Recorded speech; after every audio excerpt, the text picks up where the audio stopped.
Hi and welcome back to the channel. I am continuing House of the Dragon. This is season 1, episode 5, titled King of the Narrow Sea. Who's going to style themselves King of the Narrow Sea? Would that be Daemon, perhaps? We'll see. Yeah, pun intended, I guess. The ending of the last episode. Wow. That was pretty damn amazing. He is such a badass, just running in there and pretty much getting the job done by himself. And then, of course, getting help later on from the Valerians and a dragon rider as well. And I was, questioning who is that, the dragon rider? And I found out pretty quickly as soon as I posted the reaction on Patreon. Someone told me that it is actually indeed one of the Valerians. Sorry, I'm just going to find the comment so that I know that I'm saying the right thing here. It is the Dragon Sea Smoke, and its rider was Sir Laenor Valerian. So would that be the one that they wanted Rhaenyra to marry, or the person that they wanted Rhaenyra to marry? I think it was. So he's a dragon rider. So I guess, like, even though they weren't dragon riders before the Valerians, they were or dragon lords, they do have someone now who has a dragon and can ride a dragon, and that was a big help as well. Really freaking awesome. I do also again want to apologize for what happened with the first half of my reaction. It's just, yeah, it's gone. I couldn't get it back. I've made sure that will never happen again, hopefully. And if I had to look at it with some sort of silver lining, then I guess it didn't take me as long to edit that one for YouTube as it would have. So there's that. But anywho, I think I will just jump into it. But I do also want to tell you guys quickly about our Patreon, where you can watch full-length reactions and sync up the video with your own copy. And we also have some other full-length reactions that's going to be exclusive to Patreon: The Rings of Power and She-Hulk. I'm also going to be starting Cowboy Bebop at some point. Those I am going to edit for YouTube, but they're definitely going to be coming out on Patreon first. And just in general with Patreon, all of our reactions are going to be coming out on Patreon first. So if you want to be able to watch our reactions as soon as possible, or right now it's just my reactions, but Kat is definitely going to come back at some point, then you can do so over on Patreon. And the support over there just means the world to us. It is how this channel can keep going. They're just keeping this channel alive. And also, please subscribe to the channel if you haven't already. Like the video, comment, all that good stuff. Now, let's get into it. This is episode 5, King of the Narrow Sea. Here we go. Really feels like we're just back with Game of Thrones with this intro. And I love that they're keeping it. Because why come up with a new one? And this one just works so damn good. And then, of course, instead of Westeros, it is Valeria that we are seeing. I feel like I've said all of this before, but that might have been during the previous reaction that then got lost, so you didn't hear it either way. And I guess then the intro isn't really gonna change a lot, like the Game of Thrones one did, depending on where things or events were taking place. And though my seat may be lesser in size, it is situated most pleasingly. Got a lot of suitors for Rhaenyra. She seems rather bored. I get that. When she honored my father and I... And tell me, Lord Dondarrion. Oh, Do you Dondarrion. think my great-grandmother is beautiful as they say? This was half a century ago, Princess. Yes, it was.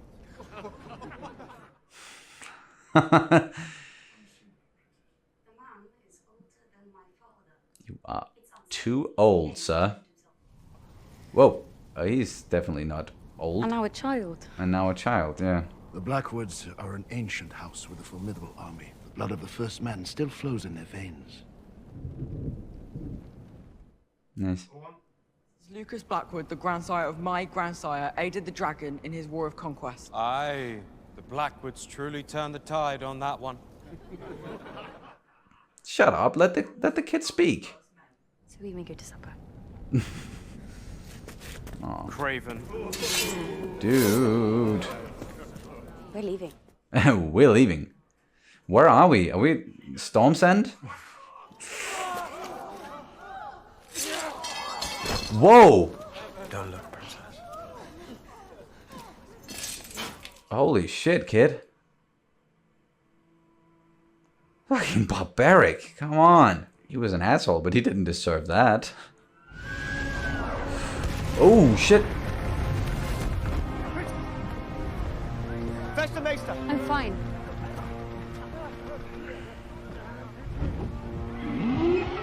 Huh. Where are you going, Damon? Oh, well, to King's Landing, I guess.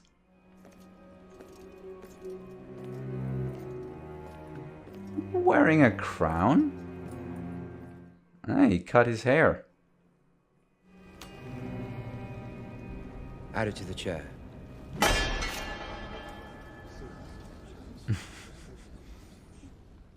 That from the crab feeder?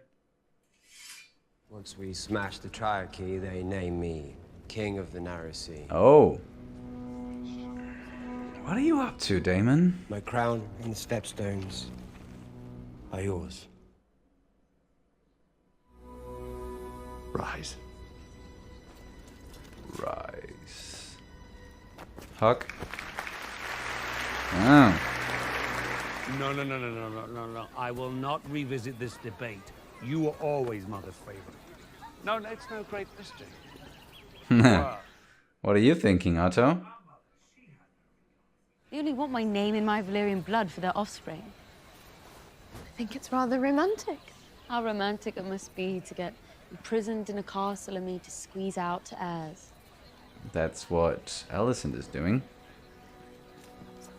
I like to believe I'm still the Lady Alicent, but all anyone sees when they look at me now is the Queen. It's lonely at the top. Inagson toilet gauso gamorgan costas. Balusut, idina de Mariusut ve la sagan costas. Abrasut ve jitsus. Pekni erixos jailan nike nuho pradasmo brasilio tele uno go daradex. Blunt as always. Lord Corlys is said to have engaged in negotiations with the Sea Lord of Bravos. He Oh. plans to wed his daughter Laena to the Sea Lord's son. If House Velaryon entered into an alliance with the Free Cities, we would have to seek our own marriage pact. Now the pressure is on Rhaenyra again. Fucking marriage pacts. Good night, Sir Kristen. Sleep well, princess.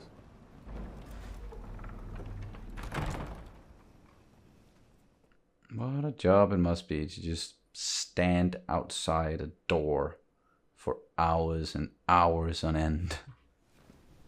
What's with this? Ooh. Wear this and come to a secret place. And we know there are a lot of secret tunnels in the Red Keep.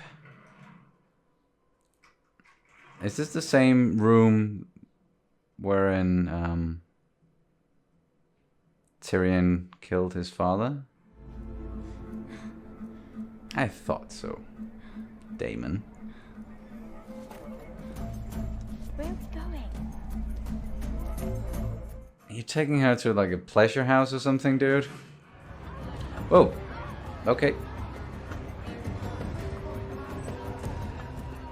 Guess you don't have to go to a house to receive pleasure. You have a far kinder touch than they do. Thank you, husband. And now we come to the matter of the great Iron Chair.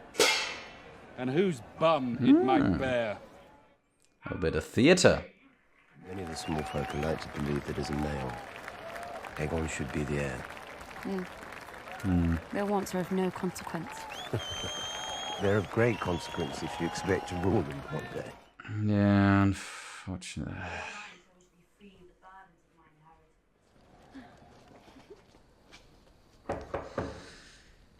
She's gonna fall for her uncle, isn't she? Was it? Pardon me, Your Grace. The king has requested your presence. Wow. Could you look more bored? Now we're at a pleasure house. A lot of stuff here that I'm not going to be able to show in my reaction on YouTube. Hey! That was a cock. It's not just boobs in this show. They don't discriminate. It's just all of it. Both men and women. And everything in between. Yep. Well, that happened rather quickly.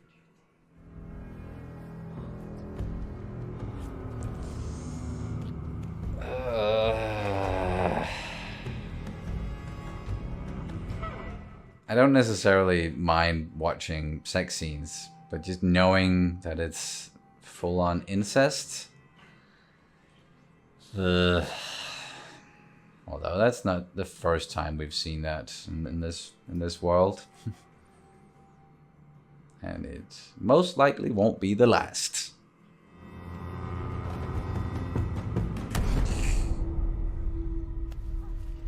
Having second thoughts? You brought her here, and now you're just gonna leave her?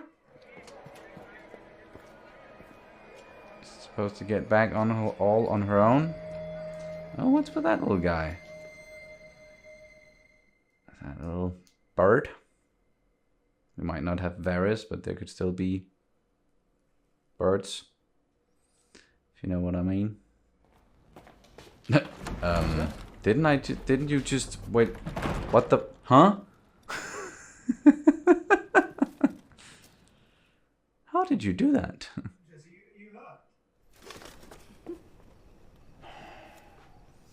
You finished? She's in a mood, isn't she? Thank you.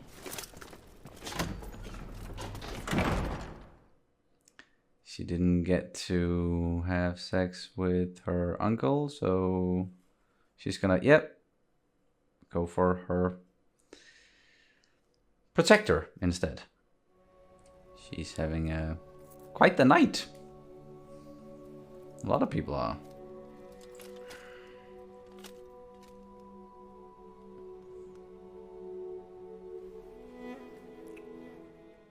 This show got very horny all of a sudden.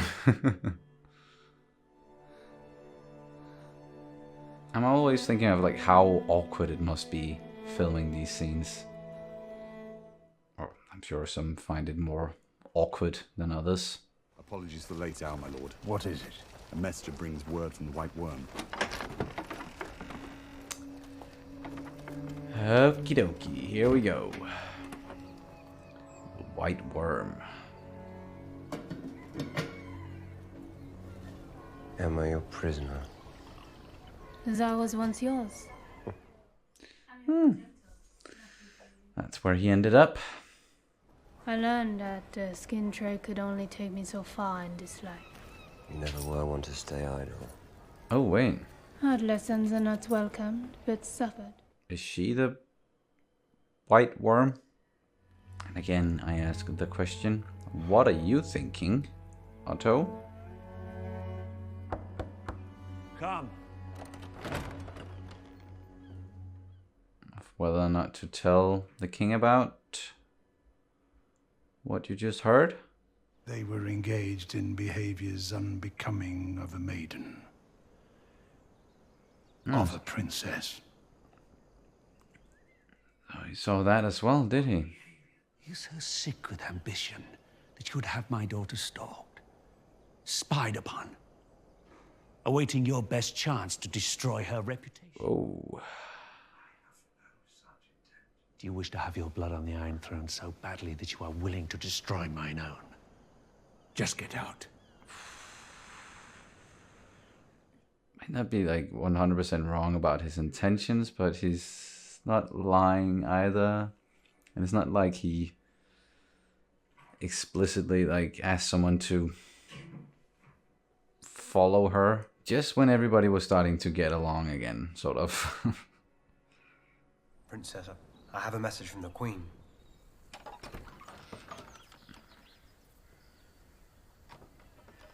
Okay. So now Alicent is gonna let Rhaenyra know that Viserys knows about her exploits. Or at least suspects. Your father accused me of something. Was I drank wine, left the castle after dark?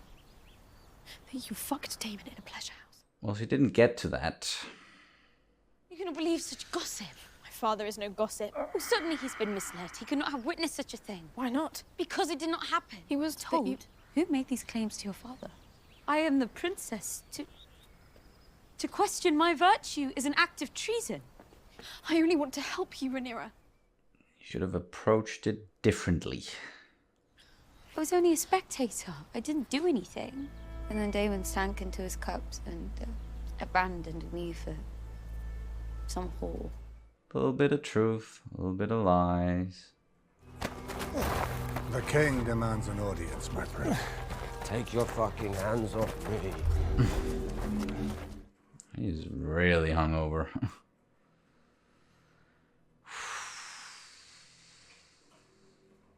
Won't you even deny it?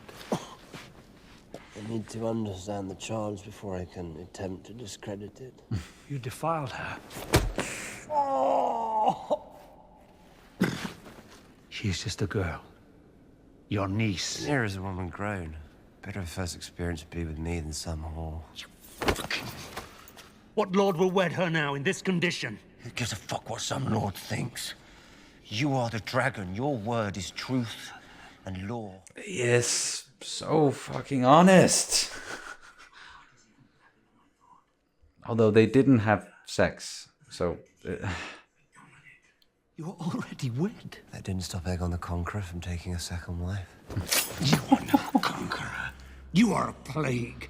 Give me Rhaenyra to take to wife, and we will return the House of the Dragon to its proper glory.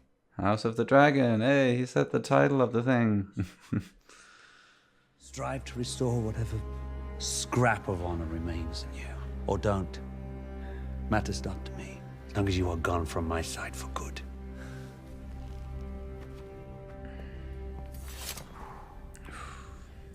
As you wish, brother. He's gonna sleep it out there. In front of the throne. You believe he lied? How often does he speak the pure truth? Always. How does confessing to such things serve him? By reducing you. Seems like he's always honest, no matter what. Why are you heating the dagger like that? Why is it laying in the fire? That dagger once belonged to Aegon the Conqueror. It was Aenar's before that. Cat's paw. That's what they called it, right? Before Aegon's death, the last of the Valyrian pyromancers hid his song in the steel. Oh, okay, that's why. From my blood come the prince that was promised, Oh. and his will be the song of ice and fire.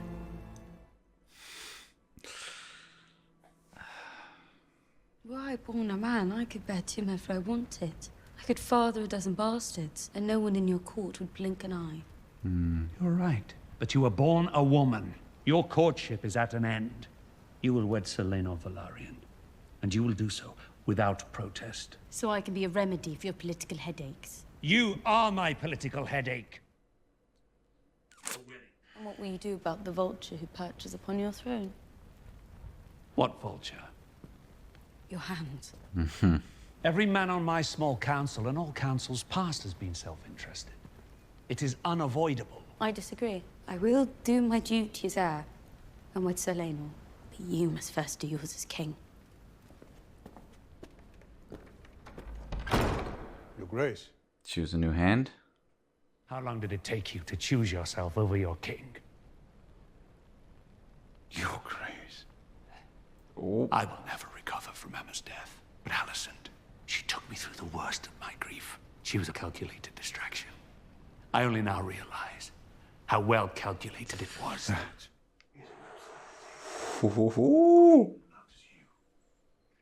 Calling him out. The crown and the realm, both owe you a debt that can never be repaid. But I can no longer trust your judgment. Oh. Guess you sort of brought that on yourself. I took great care in its preparation. I'm sorry, what is that? A tea, Princess, from the king. It will rid you of any unwanted consequences. Well, she might not have had sex with her uncle, but she did have sex with someone.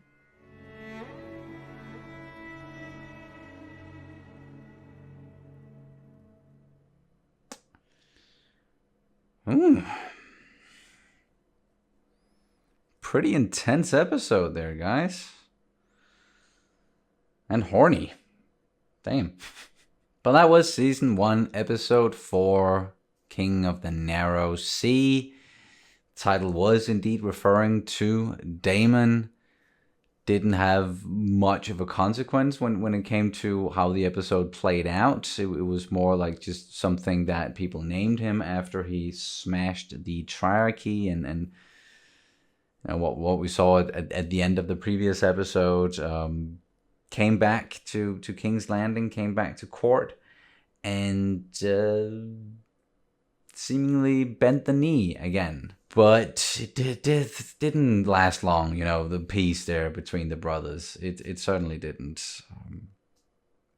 He decided to just take it upon himself to show Rhaenyra a good time in the city. Went to a pleasure house, and I thought definitely that they were gonna straight up hook up there, and they almost did, but something happened, and he changed his mind, and he's such an interesting character where you don't really know exactly what he wants all the time and what he's thinking, but he is still, when people ask him things, he's honest. He really, really is.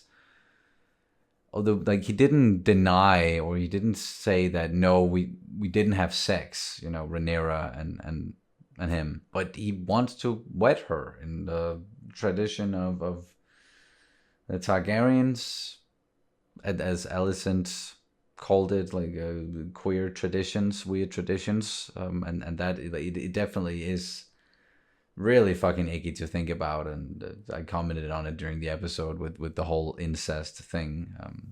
It is something that the Targaryens do, and to keep the bloodline pure, and it doesn't really seem like that's a thing that Viserys is on board with. He is by all accounts a more cool-headed, reasonable, honorable man in many instances. But everything and everyone is kind of pulling at him still from all sides, and there's a lot of pressure, especially with what the Valerians are doing, and if they are indeed Corlys Velaryon, he's going to wed his daughter to the Sea Lord of Bravos, or at least the Sea Lord of Bravos' son, or they can have an alliance there, and if they do get an alliance with the Free Cities, that can be a problem for the crown, for Westeros. So I definitely also get the how it's still very strategically smart to say, no, we need to get the Valerians back into the fold by wedding Rhaenyra to Corlys' son instead, the Sea Snake's son, the one that rode the dragon. Sea Smoke, that was his name, right? Well, the dragon's name, I mean.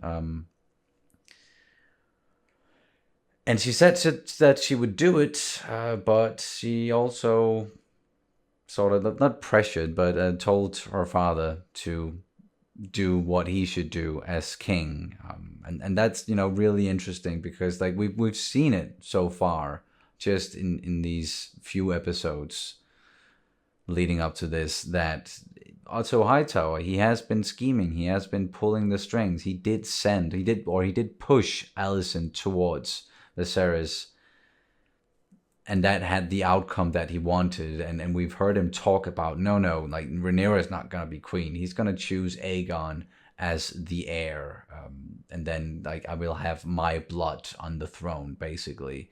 So he is, yeah, by all accounts, like he is a schemer, and he does want these things, and I kind of like that Viserys called him out on it. But what Otto said to him about what it means to be a loyal servant and what it means to be Hand of the King, where you have to tell some not so pleasant truths once in a while.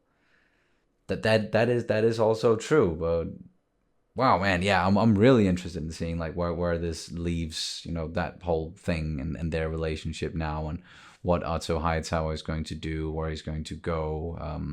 Is he going to remain in King's Landing in some capacity, or is he going to go back to Old Town? I guess that would be where he would go back to. And as I said, also with this episode, quite horny.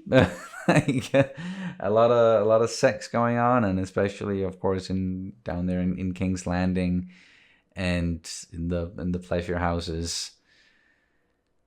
But when Rhaenyra came back and she didn't exactly hook up with her uncle, and she wanted to, it definitely seemed like, and that's when he changed his mind and all that. But she went back and then she sort of enticed her protector instead, one of the King's Guards, so Kristen Cole. And I don't remember if like it's part of their vow that they can't be with, like they can't have sex with anyone, or if it that they just can't marry anyone. But I'll look into that, or you can just tell me in the comments below. But she hooked up with him, and they had the sex. So yeah, she still did end up having sex with someone that night. And if she doesn't want a kid or doesn't want to risk getting pregnant, then drinking that tea, that might be a solution. So we'll see what happens with that. And then Alicent, she's gonna be not too pleased about her father not being the Hand anymore. So it's also gonna be interesting to see what her reaction is going to be about all of this. But the entire episode was very much focused on this whole thing, and now we've truly had the break between the brothers there with Viserys and Daemon, and he told him to just fuck off and go back to the Vale, be with your real wife, whom we know that Daemon doesn't really want or feel anything for, and he's like straight up just bad mouthing her all the time, calling her things, calling like inhospitable or whatever, inhospitable environment or something. What is he going to do? Yeah, but we know it's coming, like the rebellion at some point, and there's gonna be like an open war and a civil war between the Targaryens, if you will. Seems like that is definitely coming. And we also got to see something that we definitely got acquainted with in Game of Thrones, with Varys and his little birds, these spies using kids to sort of pass along information, because they will see things and they can go places where people won't notice them. And then it was something about the white snake. No, maybe not. White owl? White rat? No, I can't remember. But is that the one that Daemon was with? Because then a kid came to her and sort of gave her something, or gave her some money, or she gave him some money for what he did. So there's definitely something there that we're going to get more into as well. And then we also, again, had this whole, prophecy, or Aegon's dream was brought up again, and we saw it with the dagger. That's why it was in the fire, because then it revealed that text, almost like, the ring in Lord of the Rings, when you put it into the fire and it will reveal the text. The prince that was promised and A Song of Ice and Fire, that's, sentences that we've heard before. And especially this whole thing with the prince that was promised. Got a lot of that in Game of Thrones. It didn't really play out that much, and it kind of just fizzled out. At one point, they were like, "Oh, but it could be, a misconception or mistranslation or something, that it's not the prince that was promised, but it could be the princess that was promised," and something about that word like having it like being more genderless in Valyrian or something. But it didn't really, we thought it was Jon Snow for a long while, and that was definitely something with, of the Targaryen blood. And yeah, it didn't really go anywhere, I think, or anywhere satisfying for me at least. And there is still that element of like watching this series, and I try not to think too much about, where everything went in Game of Thrones and how I was sort of disappointed in the last seasons, and especially the last season. But it could still play out in the books and become very important in the books if George ever decides to finish those damn things. So I'm more gonna, I think, like mentally for me, I'm just gonna connect it more to the story of the books instead, and yeah, seeing this as a prequel, which it is. Like, it's a prequel to the story of A Song of Ice and Fire, and the adaptation then of that story being Game of Thrones. Yeah, but I am curious to see how much that is going to be a part of this series as well, with that whole dream or prophecy, if you will. And it was also quite obvious to see that the small folk, they don't really want a woman on the throne. They're just making fun of this entire situation, and they don't want Rhaenyra, because they don't think that she can assert herself or be a good leader. And what she said as well, it also rings so true with, if I was a man, then what just happened, or what I'm being accused of or allegedly did, like it wouldn't have been a problem. I could have had dozens of freaking bastards all over the place, and nobody would bat an eye. But because you are a woman, then that means all of a sudden you have been defiled, you have been sullied, and you are not like worth as much anymore. And it's just, oh yeah, it's so fucking horrible. It's so fucking horrible, but it's a part of this world, as we know, and still also very much a mirror image of our own past in this world. But I think that's gonna do it for this reaction and review of House of the Dragon Season 1, Episode 4, King of the Narrow Sea. Thank you guys so much for watching as always, and I will see you as soon as possible. Bye.